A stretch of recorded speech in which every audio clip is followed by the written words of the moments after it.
1 Korintus pasal 10 ayat 1 sampai dengan 4.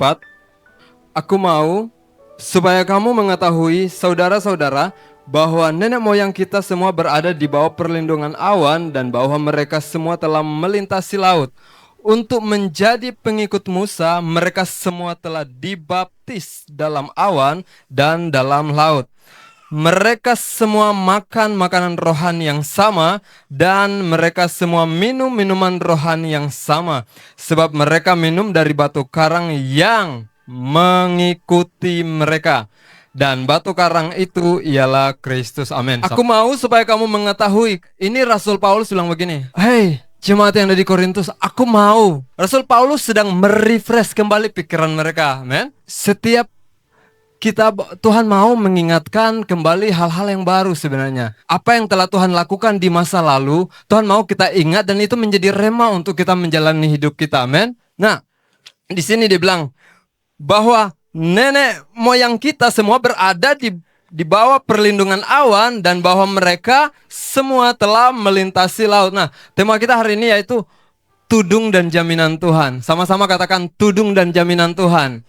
Kalau di Kamus Besar Bahasa Indonesia bilang begini, sesuatu yang dipakai untuk menutup atau melingkupi bagian atas, kepala, lubang, sebagainya, penutup.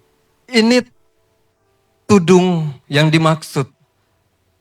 Dalam arti rohani, tudungnya seperti ini. Izin Bapak Gembala. Minta ke depan Pak. Kayaknya baru ke saya ya.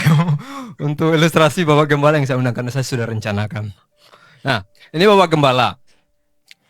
Bapak Gembala ini selalu mendoakan saya, amin. Pasti selalu mendoakan kita, amin. Nah, waktu Bapak Gembala ada di rumah, di BTS, saya ada di radio.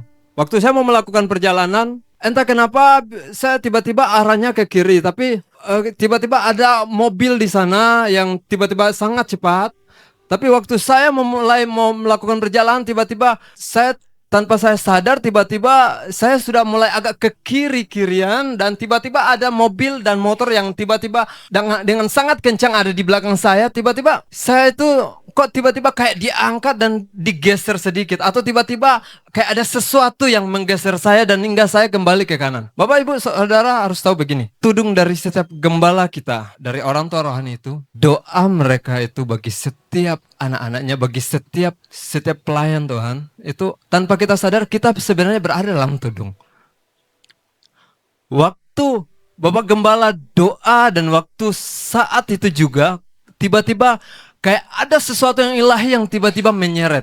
Kita bisa sering pakai payung, benar? Kita sering pakai payung. Itu hanya menudungi bagian atas kepala. Itu hanya menudungi bagian atas kepala supaya tidak kena hujan, benar? Tetapi tudung ilahi itu akan menolong setiap kita, akan membuat setiap kita ketika kita mulai melenceng. Ada doa yang kita tahu dinaikkan dari ruang tabut. Ada doa yang kita tidak pernah tahu. Mungkin Bapak ada naik doa, tiba-tiba di jam itu Bapak lagi fokus doa di kita, benar?